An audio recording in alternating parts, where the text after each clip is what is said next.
नाज़रीन, बदीन ज़िले के अक्सर सरकारी स्कूलन में पढ़ंदड़ शागिर्दनि के किताब न मिली सघिया आहिनि।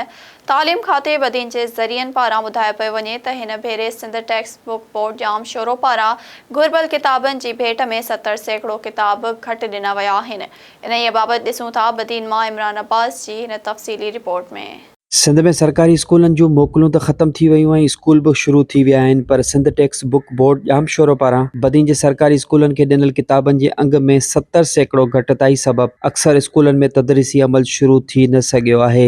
किताब जेके आहिनि बदीन तइलके में अञा न आहिनि मिलिया, पर बदीन तइलके जो जेको वेयर हाउस जो इंचार्ज आहे उन खां अॼु मूं मालूम कयो त हुन ॿुधायो त किताबनि में असांखे हिकिड़ो त तमामु घटि किताब मिलिया आहिनि, मथां खां असांजी जेका डिमांड आहे उन जो माना ईअं सम्झो त 20% किताब असांखे मिलिया आहिनि। असां स्कूल आया आहियूं त किताब न आहिनि, असां पढ़ाई कीअं कंदासीं, ॿियो छोकिरा बि घटि आहिनि, किताब मिलंदा त सभी छोकिरा अची वेंदा। हमारे यहाँ 3500 बच्चे पढ़ते हैं, लेकिन किताब अगर देखे जाएँ तो सिर्फ 400 बच्चों की किताब आएँ।